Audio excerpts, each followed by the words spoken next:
yang mulia Bante Asin Jenara kita, atau yang banyak orang disebut Sugeng, bahkan lebih luas beliau sebagai sang pelopor kebangkitan agama Buddha di Indonesia. Bapak, Ibu, dan saudara sekalian, di saat kita atau saat ini kita kena dampak musibah berkembangnya COVID-19, kami semua harapkan bahwa seluruh umat Buddha tetap kuat, tegar, semangat menghadapi hal-hal yang seperti ini. Justru kita satu kesempatan yang baik untuk belajar mendalami dhamma di dalam kehidupan kita sehari-hari. Yang biasanya kita sibuk mencari uang, buka toko, dan lain sebagainya, maka gunakanlah saat-saat ini dari remaja, muda-mudi maupun sekolah minggu, tetap semangat belajar, itu belajar dharma. Bapak, Ibu, dan saudara sekalian yang berbahagia, kalau kita mengingat atau kita sudah ditinggalkan yang mulia Asin Jenara kita pada tahun ini tanggal 15 April, kalau kita hitung sudah 18 tahun yang lalu. Namun tidak terasa bahwa rasanya beliau masih ada di tengah-tengah kita bersemua, atau di tengah-tengah kita semua. Karena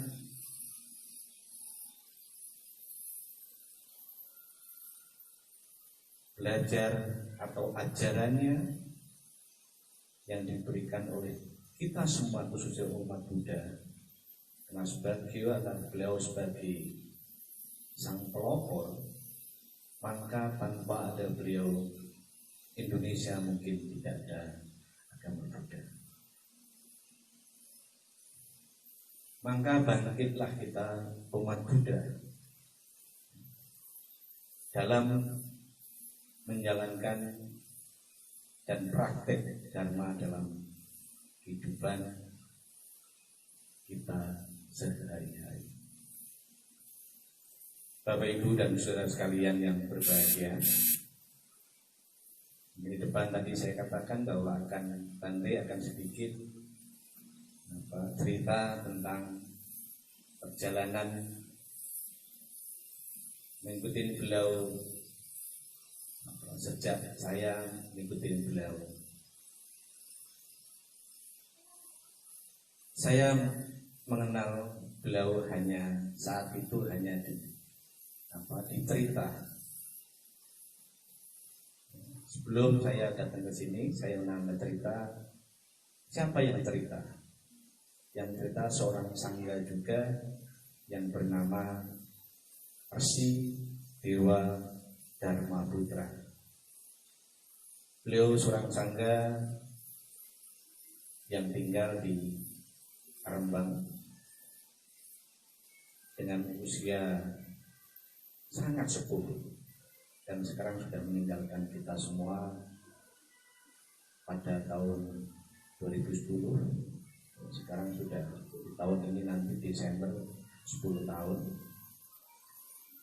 Dan beliau sering membina ke kampung-kampung, terutama membina di wihara kita, yaitu di Jepara, khususnya adalah di wihara Bodhi Winyana zaman saat itu, dan sekarang sudah diganti menjadi Bodhi Kalingga. Beliau sering cerita sejarah dan perjalanan Bante Asin berkeliling ke daerah-daerah, dan saya sempat bertanya kepada beliau, apakah bisa Bante saya bertemu beliau? Karena saat itu saya sudah Tridayaka Bante Dewa Dharma Putra. Beliau mengatakan bisa. Beliau tinggal di Cipanas, Kecamatan Pacet, Desa Cipendawa, dukuhnya Pasekon, tetapi tempatnya dingin dan di sana masih kayak hutan. Saya beberapa kali berpikir, terus-menerus kita berpikir, apakah bisa saya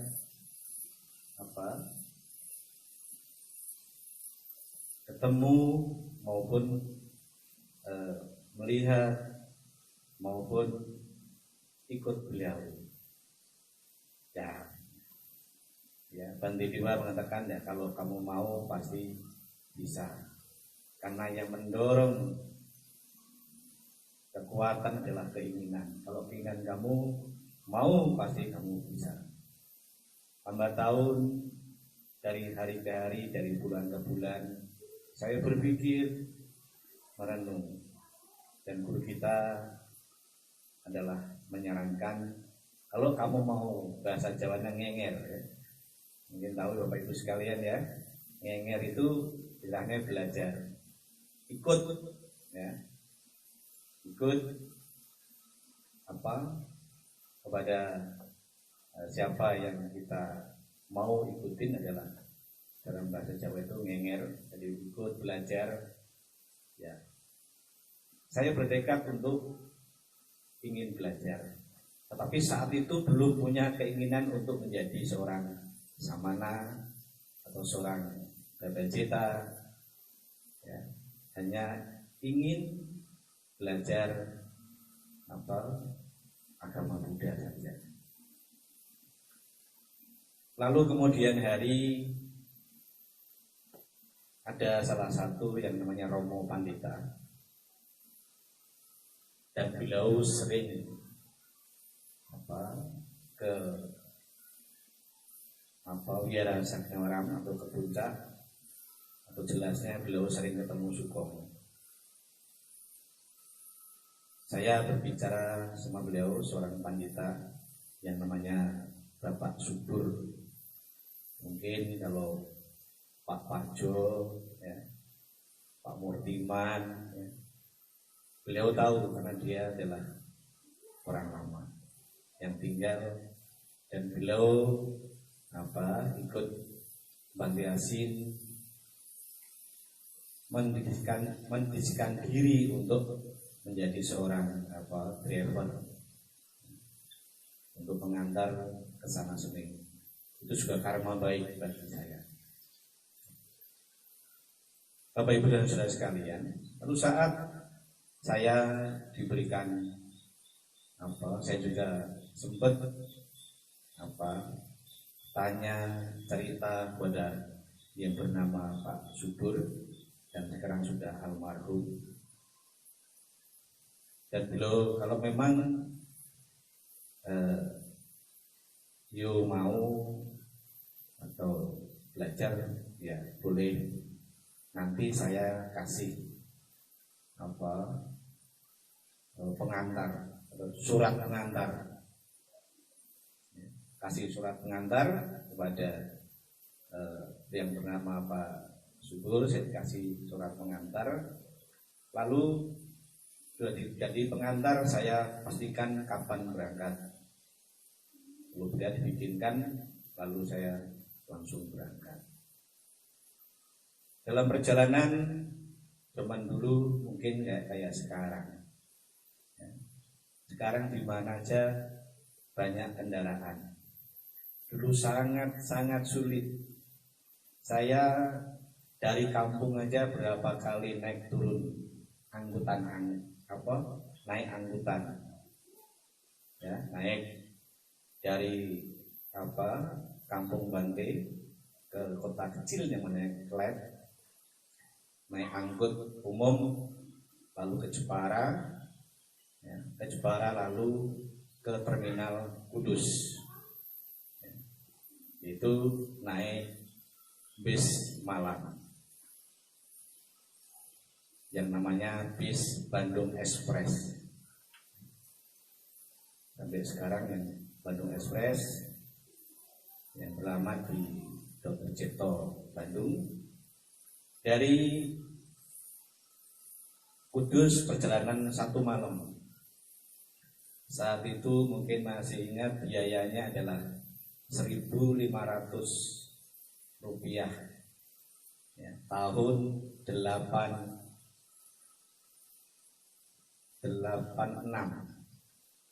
Ya. Naik bis malam Bandung Express menuju Bandung, kita turun di terminal Cicahem. Ya, karena dulu hanya satu-satunya terminal itu di Cicahem. Sudah turun sampai pagi di sana, lalu kita naik lagi bis yang jurusan Bandung Jakarta. Saat itu saya belum pernah yang namanya naik bis malam, terus pergi jauh, ya rasa takut, bingung, rasanya ya pasti ada. Tetapi saya punya keyakinan bahwa saya akan bertemu dan akan ketemu Bante Asih. Satu perjalanan di situ bahwa saya naik bis umum dari terminal Cicahem menuju bis arah Jakarta, dan saya setiap daerah saya tanya sama kondektur, Pak jangan lupa karena saya belum pernah keluar kota. Ya, turunilah di depan jalan raya, yaitu sekarang ada di depan Sangga Buana situ. Terus kita tanya semua orang yang bentuk wihara Sakya Menaram. Saat itu masih banyak belum orang terkenal, jadi berapa saya tanya, ada di atas. Tetapi dulu tidak bisa jalan kaki seperti dulu, belum bisa naik mobil seperti sekarang. Dulu jadi jalan raya jalan kaki setapak. Karena sekarang BTN ini dulu masih banyak batu kayak hutan. Jadi bisanya hanya jalan setapak, jalan ke atas. Ya rasa takut pasti ada karena belum pernah keluar kota ya. Naik ke atas selalu ketemu yang namanya wihara Sakya Menaram. Tetapi masih dulu tahun 86 itu masih ya hutan ya, masih belum tertata rapi dan sebagainya. Lalu turun di situ, turun ketemulah yang namanya Pak Parjo. sama Ibu Sundari. Ditanyain, ya, karena ketemu Sugeng dan pas Sugeng ada di teras duduk baca koran. Saat itu kalau nggak salah korannya Kompas, ya, Kompas. Lalu saya namaskara, lalu menyampaikan surat yang telah dibuatkan oleh pandita kita yang dari kampung. Lalu dibaca suratnya itu. Habis dibaca suratnya, ya, mungkin Mas Parjo disuruh saya hantar ke bawah, ya, ke bawah ke sini maksudnya, ya, ke bawah sini, suruh suruh mandi, suruh sarapan, ya, dan istirahat, karena mungkin beliau juga tahu bahwa kita capek. Nah, begitu saya ketemu adalah sosok seorang biku yang luar biasa, dan karma baik saya pas saat itu ketemu beliau. Nah, katanya biasanya beliau pergi, tapi hari itu beliau ada di rumah. Lalu karma baik untuk saya, karena mungkin keinginan baik itu akan satu hal yang kuat untuk ada kekuatan itu sendiri. Sudah berapa hari kemudian saya dipanggil ke atas, yang namanya tinggal beliau adalah di atas. Lalu beliau tanya, cerita, kita tanya, beliau nanya dan lain sebagainya. Lalu saya ditugaskan bahwa ya, kalau pagi, ya, 5:30 nganter bubur, ya, karena beliau itu kalau pagi nganter makannya bubur. Jadi saya setiap pagi itu harus bangun jam 4. Setiap pagi harus bangun jam 4. Kadang-kadang 3:30 pagi. Mungkin Mas Murtiman juga tahu.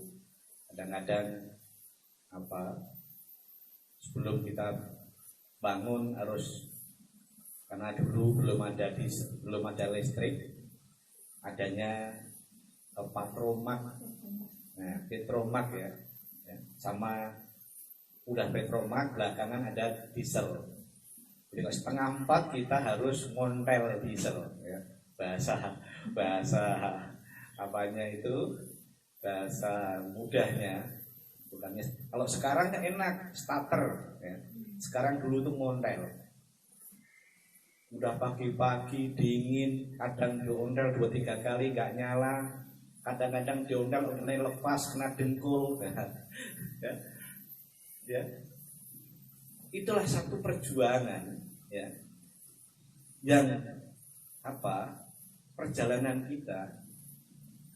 Lalu setiap hari sudah berjuang, karena di sini dulu masih, ya, katakan masih hutan. Bahkan saya kadang-kadang merasa tidak betah, atau udah dari kampung mau cari pengalaman malah masuk istilahnya ke hutan.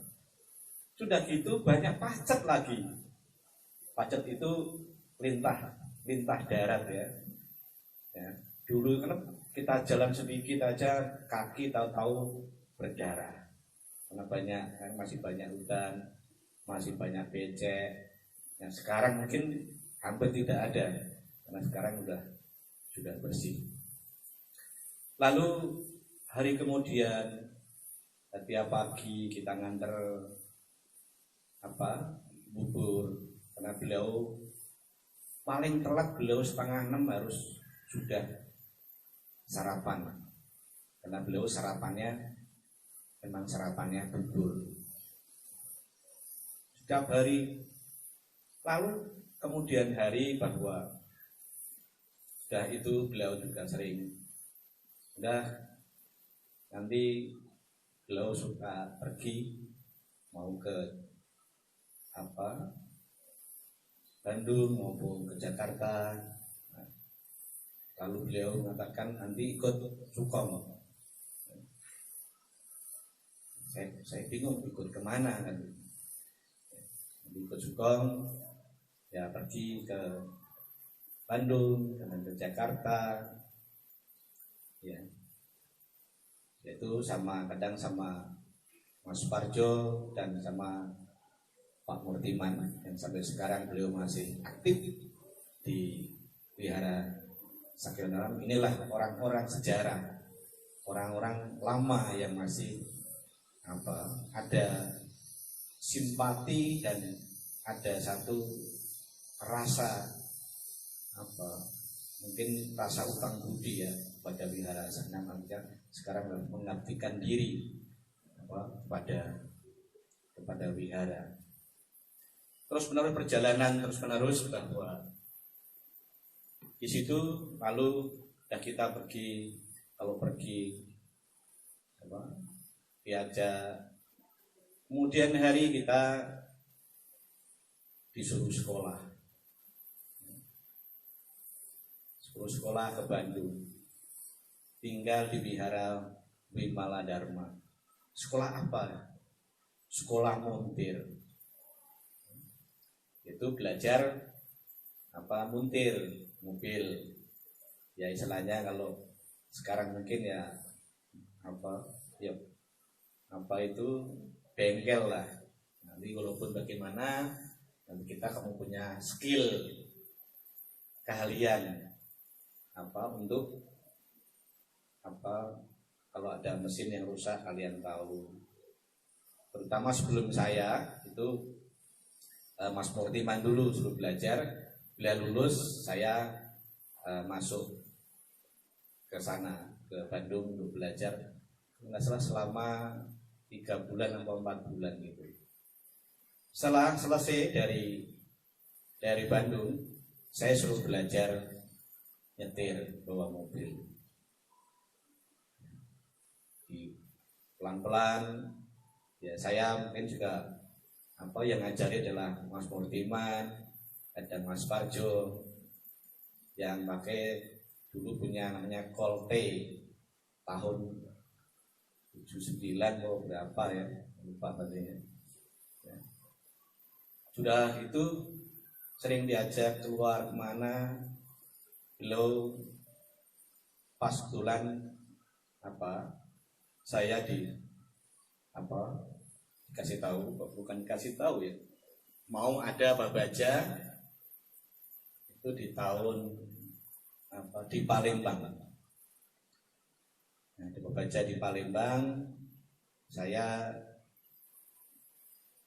dikasih tahu bahwa mau ikut Babaja enggak, itu ada latihan sama Nera. Mana bisa ya. Saya belum ada minat dong. Latihan aja nggak apa-apa, kan latihan juga boleh, nanti selesai juga boleh. Saat itu kita di sini mungkin ada sebelum kita Babaja adalah saya ditapis dulu menjadi seorang Babaja Samanera pada tanggal 3 bulan 5 di Wihara Awalukiteswara di Jakarta, yaitu di Ciputat. Jadi saya menjadi Samanera tanggal 3 bulan 5 tahun 1987 di Ciputat. Kalau sudah jadi Samanera berapa hari kita disuruh ikut Babaja, program Babaja di Palembang. Itu di sini ada mungkin 4 masalah. Saya Rukan, yang namanya dulu Rukan, Risan, dan Nyana, Mas Nyana. Tapi Mas Nyana sekarang sudah almarhum ya. Dan keempat ini bareng-bareng diantar AT atau Sukom langsung ke Palembang ikut belajar bersama di sana, ikut pendidikan di sana. Lalu Sabtu Minggu beberapa kita belajar di sana. Lalu kita selesai itu pulang kembali ke Sakyawanara, bahwa ya di sini apa itu belajar di Wihara Sakyawanara sini sama Bante Tengsin, disebut dengan Su Tengsin.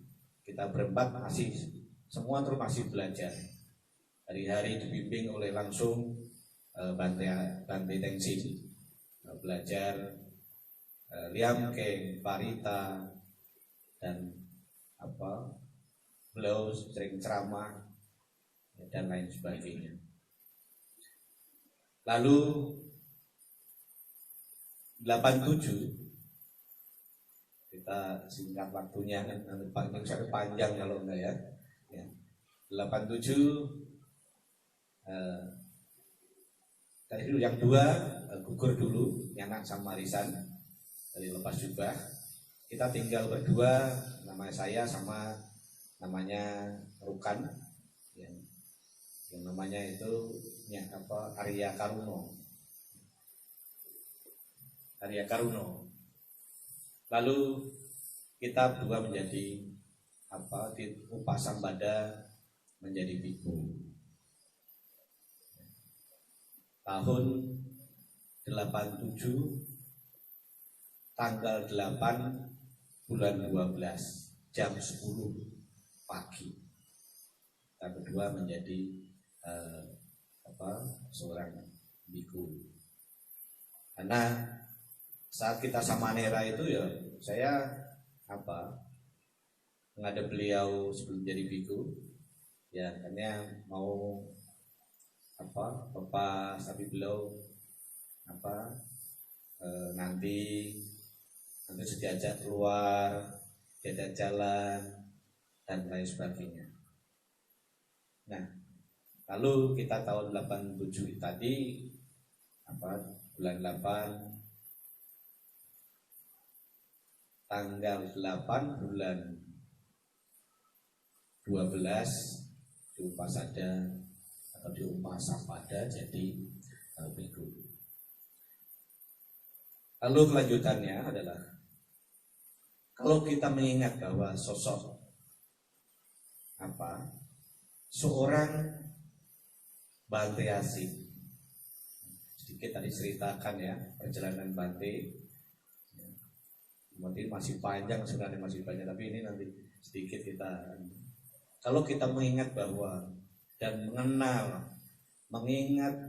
mendalami seorang biku yang bernama Bante Asih atau disebut dengan Sukom, bagi saya pribadi adalah biku yang luar biasa. Bahwa tataran beliau bagi saya pribadi, beliau adalah bukan biku biasa, tetapi beliau adalah seorang bodhisattva. Kenapa? Beliau mengajarkan contoh dari yang satu adalah kesederhanaan, yang kedua adalah kejujuran, yang ketiga adalah disiplin, dan yang keempat adalah toleransi. Disinilah beliau mengembangkan dan menjalankan sesuatu dengan sabar, dengan kesabaran beliau, hal yang luar biasa. Contoh kalau saya melihat dalam kehidupan sehari-hari, contoh tempat beliau tinggal saja sangat-sangat sederhana. Wihara Sakyawanara juga wihara yang sederhana dibanding wihara-wihara yang di kota dan lain berkembang dan lain sebagainya. Nah, kenapa beliau mengajarkan kita adalah hal sederhana, kejujuran, disiplin, dan toleransi.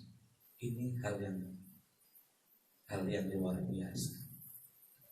Saya pernah menanyakan bahwa satu perjalanan beliau adalah orang yang sangat bijaksana, memberi pelajaran kepada saya khususnya pribadi. Beliau memberikan pelajaran atau nasihat bukan dipanggil, tetapi beliau mengajarkan nasihatnya adalah contoh. Kalau satu perjalanan dari Jawa Tengah menuju Jawa, dari Jawa Barat menuju ke Jawa Tengah menuju ke Jawa Timur menuju ke Bali, Lombok. Beliau kalau mengajarkan kita adalah cerita tentang apa? Di Saudi beliau mengatakan bahwa di sini dulu ada orang pintar, ada orang baik, ada orang luar biasa. Tapi karena beliau salah jalan, maka akhirnya dia gagal di tengah jalan.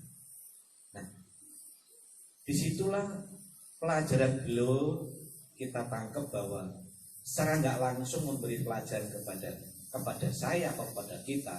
Kalau kamu sukses, maka jalankan, jangan seperti apa yang dilakukan oleh orang itu. Ya. Ini yang sering kali yang beliau sampaikan kepada kita, apakah dari perjalanan dari Jakarta menuju ke Sumatera, ya sering kali menyampaikan hal-hal yang baik di dalam perjalanan itu. Ada satu hal yang kadang karena saya sama beliau adalah memang katakan dekat sekali, dan bukan hari-hari ya, sama beliau pergi keliling dari mulai kadang dari Pajat, Bandung, Jawa Tengah, Jawa Timur, bahkan pernah sekali di satu daerah desa sekali saya sama beliau beberapa tidur, karena orang desa itu biasanya kalau zaman dulu itu antara tidur sapi sama tidurnya orang itu hampir samaan. Jadi separohnya itu tempat tinggal sapi, separohnya biasanya tempat tinggal yang punya. Saya pernah tidur satu tempat sama-sama beliau di samping sapi. Saya masih pikir, mana bisa nih baunya pesing, bau sapi. Ya, sabar, di desa begini. Di desa itu beda sama di kota ya. Kita juga palingan semalam, nggak lama-lama, nggak apa-apa. Udah renungin aja. Nanti kita ngantuk juga tidur. Nah itu luar biasanya beliau. Ya, sederhananya beliau memberikan sesuatu hal yang sangat luar biasa. Itu tempatnya di daerah lereng Gunung Merapi, ingat saya. Dia satu wihara, tapi wihara itu belum ada putih, tidurnya di tempat pengurusnya rumahnya gede, separuh buat sapi, separuh buat tinggal kita pakai tikar, tidurnya pakai tikar. Satu hal lagi yang luar biasa karena beliau adalah mengajarkan kesederhanaan. Siap perjalanan saat itu susah mencari makan vegetarian, ya. Dan beliau sangat luar biasa, ya. Makan tidak mau di restoran, ya. Karena Banti itu udah deket, saya pernah menanyakan, karena panggilnya saya Sukom, ya. Sebenarnya nggak boleh manggil Sukom ya, manggilnya Sutai sebenarnya, karena urutan gitu. Kenapa sih kalau kita makan selalu di warung? kecil, ya. Sedangkan banyak restoran yang bagus-bagus dan sebagainya. Beliau sangat sederhana menjawab, kamu harus tahu bahwa di restoran yang kalian sudah yang kamu lihat perjalanan itu sudah banyak orang-orang yang makan di situ. Tapi coba kamu lihat warung siapa yang beli? Ada. Maka kasihlah rezeki orang kecil. Ya, walaupun kita sekedar di situ makan gado-gado, telur begitu. Makanya kasihlah rezeki orang-orang yang orang sendiri. Kalau orang restoran itu sudah banyak yang makan, tapi di warung tidak ada yang makan, maka kita kasih rezeki. Kasih rezeki untuk dia sedikit rezeki untuk orang kecil. Nah, disitulah kita baru tersentuh. Inilah pendidikan yang termahal bagi saya, ya, yang baru melatih baru latihan menjadi seorang samanera atau seorang samanera. Satu karma baik memang saya itu begitu datang langsung ketemu beliau dan mengikuti beliau sampai beliau meninggalkan kita semuanya. Nah, ini mungkin tidak terjadi semua biku, tapi ini satu karma baik bagi saya, ya, untuk diberikan pelajaran kepada beliau. Nah, sederhanaan, kejujuran dan disiplin, toleransi, ini adalah mutu bagi kita. Bagi kita sebagai umat Buddha, khususnya umat Buddha yang ada di persamuan Wihara Sakyawanarama. Satu karma baik bagi kita semua bahwa kita bisa tumbuh berkembang belajar Dharma di tempat wihara sejarah, di tempat wihara di mana beliau tinggal, yaitu wihara Sakyawanarama. Ini juga salah satu karma baik dalam kehidupan kita. Tidak semua orang bisa kebaktian belajar Dharma di tempat wihara ini. Nah, kalau beliau cerita bahwa wihara ini sebenarnya bukan untuk umum zaman dulu, karena wihara Sakyawanarama ini didirikan oleh beliau saat itu adalah untuk pelatihan para umat Buddha, para pandita dan para biku. Ya. Jadi di sini dulu saya datang ke sini hanya berbentuk gubuk kecil-kecil, beratap injuk di bawah-bawah pohon. Ya, yang banyak dulu adalah pohon nangka sama pohon apokat zaman dulu. Di masih hutan banyak para biku yang latihan di sini dan para pandita dari luar daerah maupun karena Bante Asin kata beliau adalah seorang guru meditasi yang hebat, ya, seorang guru meditasi yang hebat bagi saya. Maka kalau kita mengingat bahwa beliau seorang biku yang bagi saya biku yang luar biasa tadi, bahwa apa yang telah disampaikan, apa yang dinasihatkan oleh saya secara pribadi, semuanya tidak ada yang tidak terjadi, semuanya terjadi, tetapi makan waktu yang lama, ya, bukan semudah membalikkan tangan atau hari ini dia menyampaikan atau nasihatin, besok terwujud tidak, makan waktu bulan dan tahun.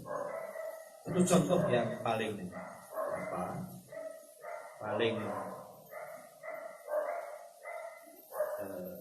terbukti dalam kehidupan saya adalah tentang pembangunan atau tentang berkembangnya atau wihara Budi Kalingga yang ada di Jepara.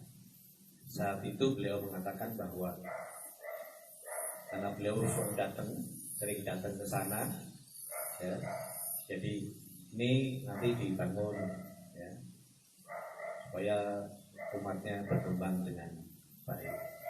Zaman itu masih baru punya tanah ukuran 500 meter, ya, kecil, dibangun nanti biar umatnya baik. Dia sering ke sana, hampir tiap bulan beliau ke sana, dan karena itu sederhana, dia tinggal yang sederhana. Di perjalanan beliau sering ke sana selama belum ada di sana nginep sekali-kali bahwa dia adalah tapi belakangan dibuatkan putih oleh keluarga besar Garuda Food, yaitu keluarga Pak Sudame, Pak Waluyo dan lain-lain. Sebelum di sana beliau nginepnya di Pati, di kacang keruti pabrik. Beliau ada putih khusus di sana. Kadang-kadang beliau keliling Jepara, Pati, nanti sore dia pulang beliau sampai di Pati, nginep di pabrik sana. Nah, belakangan dibikinkan putih, maka belakangan beliau nginep di wihara Budi Kalingga. Dengan tanah yang kecil 500 meter, saya bilang nggak mungkin. Kenapa? Karena samping rumah ini rumah yang kosong. Ya sabar, nanti juga bisa. Apa tenaga beliau sampai apa yang sudah dia katakan ini nanti bisa, nanti bisa, nanti bisa. Ternyata sampai sekarang ternyata itu semua sukses, semua bisa dibangun. Ya, sudah diiklankan nanti ini wihara, nanti ini tempat tinggal biku, nanti ini putih, lalu nanti seberang juga bisa dibeli tanah seberang sana buat kegiatan untuk anak-anak sebagainya. Ternyata sekarang sudah menjadi gedung serbaguna. Ini satu hal yang luar biasa, tetapi makan waktu yang lama, tidak semudah kita membalikkan tangan hari ini ngomong besok kesalahan. Semua yang beliau katakan sama saya satu persatu, semua tidak ada yang luput, semua terwujud. Maka saya bilang bahwa beliau bukan biku biasa. Beliau Bante asli adalah tataran seorang biku Budi Satwa. Tahu akan perjalanan ke depan kayak apa itu tahu, ya. Tapi makan waktu yang begitu lama, tidak cepat, ya. Mungkin itu Bapak Ibu Saudara sekalian, sedikit kita cerita sedikit perjalanan ini. Tapi ini tidak semua runtut, ya, karena kalau kita runut semua mungkin makan waktu yang berjam-jam. Makan waktu yang lama kita potong-potong saja. Ya, sedikit pengalaman saya ikut beliau dari mulai perjalanan sampai detik sekarang, bahwa memang beliau adalah sangat sebagai biku toladan yang luar biasa, sebagai sang pelopor pengembangan agama Buddha Indonesia. Mungkin itu para ibu bapak sekalian, sedikit cerita tentang bagaimana sedikit sejarah perjalanan saya sama beliau Batiasi saudara kita. Sekian, terima kasih. Namo Sang Hyang Adi Budaya, Namo Buddhaya.